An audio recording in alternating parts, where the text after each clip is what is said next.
Hello everybody, welcome to Technique Tuesday. Today we're going to be making a Dutch door fold card. It opens like this. This is a single door. I recently, perhaps not so recently, did this one, which is called a double Dutch. Just sounds like skipping with the jump ropes, doesn't it? This is the double Dutch gatefold card, and this is a single gatefold card.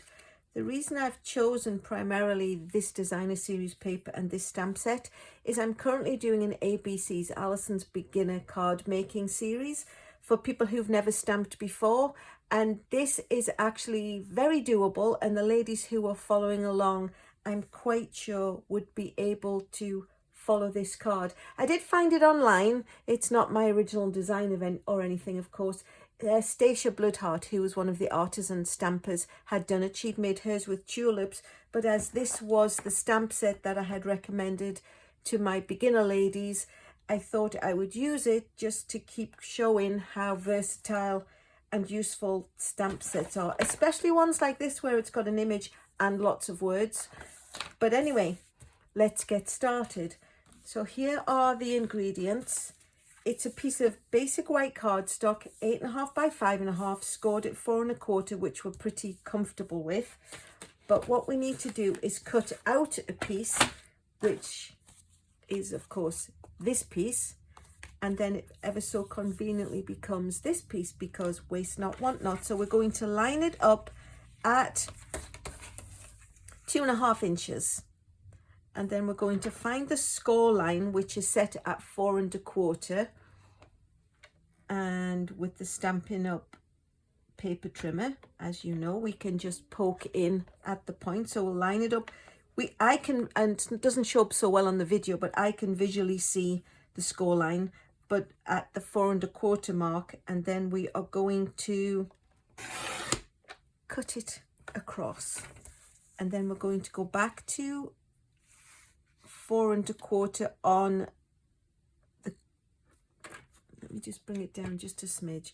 We're going to go back to 4 1/4 and go in at that 2.5 line, which is, well, let me flip it over so we do it the proper way. So we're going to go to 4 1/4, and then we'll be at the 2.5 mark. Just going to stand up to make sure I'm not slicing erroneously, and then cut up the score line, and it removes that piece. So now we've got, just pop the paper trimmer out the way. If we fold it across in half, we've now got a piece missing, which is 4 1/4 by 2.5.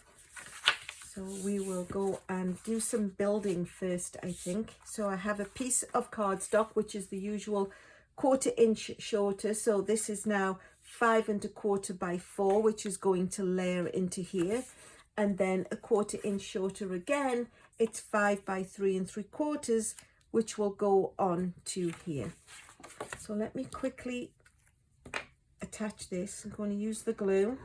I know quite often I use my running tapes, but it's to show how versatile the mono glue can be, and a little bit forgiving, so we can move things around. So we'll pop that on there, and actually I think we'll go ahead and do some stamping first. So we're going to stamp the flowers onto the front of the extra piece, and we're going to do a stamp off method. So we're going to take the Granny Apple Green, oops, let me just take that off completely, otherwise it's going to rattle throughout the video, and then take the outside of the leaves, stamp them full strength in the Granny Apple Green, and wash that off and pop it back on the acetate. And then we're going to do some stamping off. So I'm putting the leaves, which are the 2-step of these, and I'm going to bring in a piece of scratch paper, which is somewhere, and then what we'll do is we'll stamp them full strength, stamp it off on the scratch of paper, and because the polymer stamps are see-through, it's great. So we can stamp it so it's the same color, it's just a lighter refrain. So we'll clean that off, and then we'll move on to the flowers. So we'll pop away the green just for now so we don't stick into that by mistake. And we'll take the Poppy Parade, because the Poppy Parade coordinates with the cardstock and the designer series paper. And we're going to stamp this full strength. We'll stamp one that way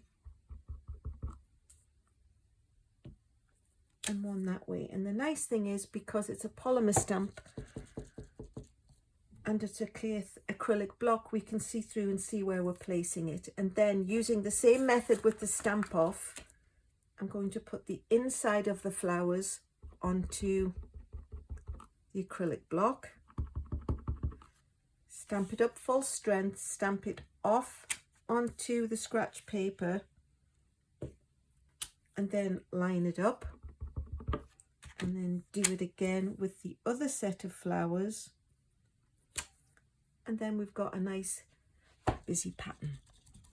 So we'll just give that a quick wash and pop it back onto the acetate block. And then what we need are some words. So we're going to celebrate a friend of ours. So we'll pop that onto the acrylic block. Oops, bumped my camera. It really wouldn't be a Technic Tuesday if my elbows didn't get involved, would it? So let's just do that with the Granny Apple Green and stamp it up at the top. You'll be able to see probably that there's some pink going on here, which is a stain from a previous use with a different colour. But the nice thing is it stains the stamps a little bit and they look kind of pinkish or whatever colour you've used, but it washes off fully, so that's a relief.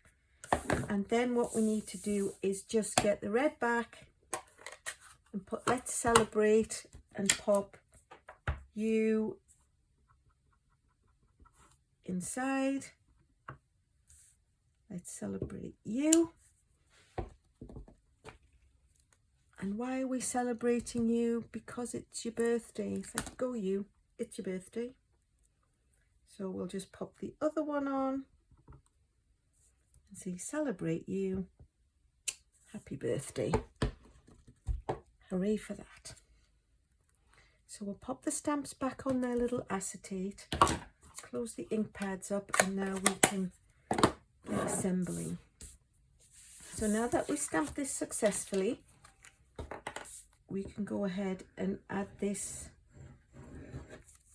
to the card, being it's 1/4 inch smaller. And then the designer series paper is actually 5 1/4. Oops, I've got a little bit of glue on the edge of there. It's 4 1/4 by 2 3/4. So again, it's the 1/4 inch layer around.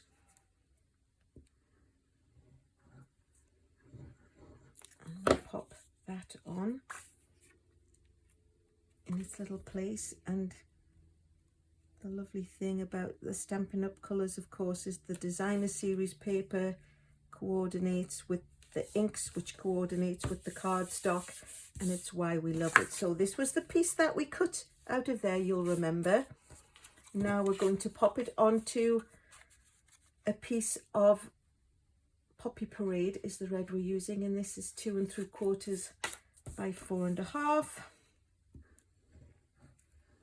Just cut a little bit bigger so it layers around. And then what we need to do is just pop this onto the front of the card. And those of you who've watched the Technic Tuesdays before with the ZZ fold cards, we know there's a limit as to where we need to put the adhesive. So we'll flip it over, and then we can see we don't really want the glue to exceed here, otherwise this this part is going to stick down to the card. So we'll just put the glue starting here